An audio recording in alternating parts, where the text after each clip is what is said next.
Praise the Lord. I greet you all in the matchless name of our Lord and Savior Jesus Christ. I consider this as a great privilege to share the Word of God, which is life-giving, life-changing. Today we are going to think about a very short topic, and that is about the attitude we should have to achieve or to attain miracles in our life. The attitude we should have to achieve miracles in our life. And for that, I would like to bring 2 points, and these are 2 things that God has been reminding me. He has placed this thought in my heart, and I thought I would share with you all too. So, this is a time of anticipation. We all are going through a lot of waiting. There is a waiting for vaccine, waiting to know when we can go back to our normal lives, waiting to know when the schools are going to begin, when we can do simple things like going to a restaurant or maybe having a haircut. Different people have different concerns, and even when we watch news we can see that. So there is a lot of anticipation, and above all, I know there is a hope for a miracle to happen. Miracle may be in the form of a vaccine like I just mentioned, or to God himself to intervene and change the situation that we are going through. So in this, at such a point, what are 2 things that we can do in our daily life that will help us to achieve miracle or help us to be part of a miracle? The first thing that I would like to suggest is the first skill or the first ability. I wouldn't say a skill, I would say it as an ability. The first ability that one should possess in their life to have miracles is the ability to see miracles even in mundane activities, that is, even in the normal activities of life. Lamentations chapter 3 verse 23 says like this: they are new every morning. What is new every morning? The mercies of the Lord. It is new every morning. Yes, it is very true. There is a new mercy. Let me say it in my words. There is a new miracle every morning. Why do I say this? Let me tell you from one incident that happened in my life, and to be frank enough, it's from then I started thinking about this more seriously. So it was like just few days ago, and one evening I was cooking dinner. So that day unexpectedly we had a rain. Of course, summer rains are very calming, and it is of a great relief too, because it reduces the temperature to some extent. So even we were very happy with the summer rain. So we had a rain that evening, and so the night I was cooking the dinner, and then my daughter came and she was like so excited, and she told, "Mama, I'm so happy for the surprise that God had for me today, and I'm thinking what he's going to give me tomorrow." And I'm like, "What surprise did you have today?" And then she said, "Mama, you forgot, there was a rainbow."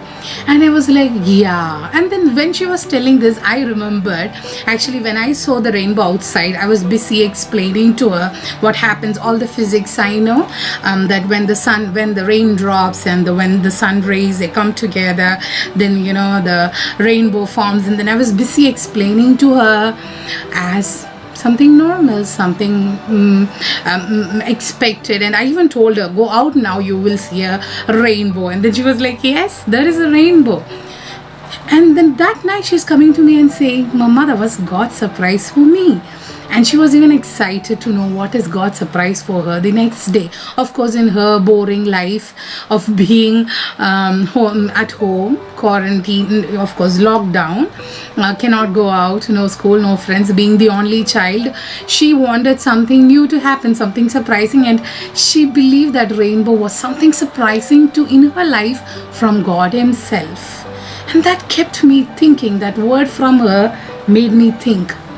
And I started thinking, how many times in our life we have seen rainbows, or we had seen instances, some things that we prayed the day before, we have an answer for it, or even something which you prayed yesterday, you are sitting with an answer today, or rather you are no more worried about that particular thing which you were worried about yesterday, and you think it is as just a normal thing, or you say it's just coincidence, or you just don't give any credit to God, and you just try to consider it as a part of normality, or say it's just something normal.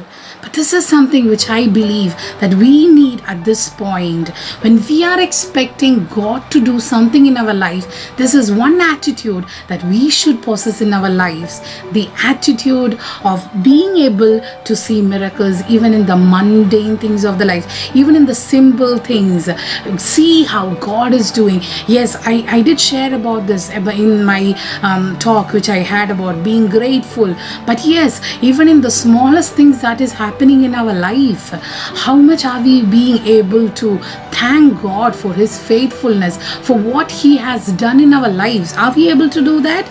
That is one big question that should be. So I think this is one thing that should help us to go forward at this time when we are feeling overwhelmed, when we are feeling there is no miracle happening, when we are not able to go forward. This is something that we should learn to look. What are the simple miracles that is happening in our life? And not just that, sometimes God helps us to be a miracle for someone else.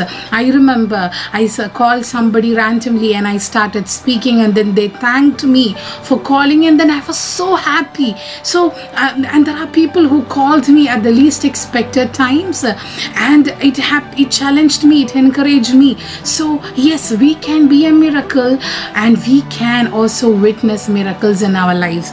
Albert Einstein says like this, I quote him quite often, I guess, but then yes, even this looks very relevant. It says like this: there are only two ways to live our life. One is as though nothing is a miracle, the other is as though everything is a miracle. So that's one thing, our ability to see miracles in the mundane activities of our life.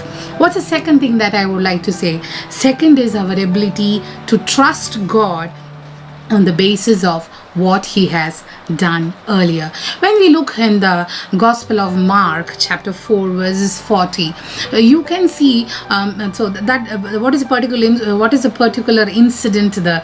The incident there is Jesus and the disciples are in the boat, and there is a big storm, and the disciples are crying now. They are worried, they are asking, so don't you have any concern about us? And so there is a big tough situation going on, and then Jesus wakes up, He calms the sea, a storm, and then He asks them this one question. He says, why are you so afraid? Have you still no faith? So this is the second thing. So when I was studying this part, this is something that God encouraged me.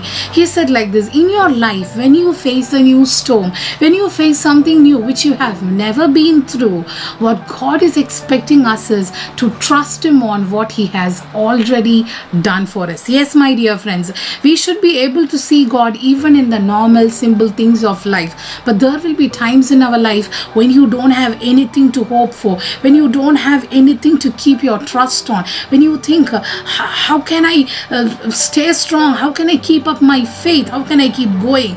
That is where you have to turn back into your life. You have to look into those situations that you have been through where God had done miracles in your life. Yes, this is the time when we are also going through those unexpected storms. We are also going through that feeling that, Lord, are you sleeping when you are struggling? And let me encourage you. Yes, if you feel that He is not answering, if you feel like for your questions, when you feel like the sea is, you are going to drown here, or the storm is going to be the end of my life, this is where you have to turn and look what He had done for you before.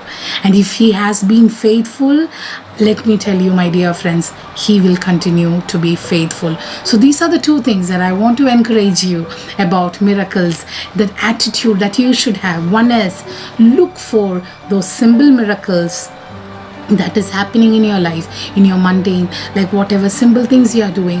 What are those simple things? Maybe it's a rainbow, like what my daughter said, or maybe it's something bigger, maybe it's a healing, maybe it's that answer that you think it's normal, but no, God has given it. So it can be so many things. And don't be just happy experiencing a miracle, but try to be a miracle for somebody. Stay close to God. He will help you to become a miracle for somebody. And not just that, that. If you feel you don't see anything around you, you don't see any miracles even in the simple things, look behind. Look at what He has already done for you. That will help you to stay strong. That will help you to wait for a miracle. May God bless you with these words. Thank you.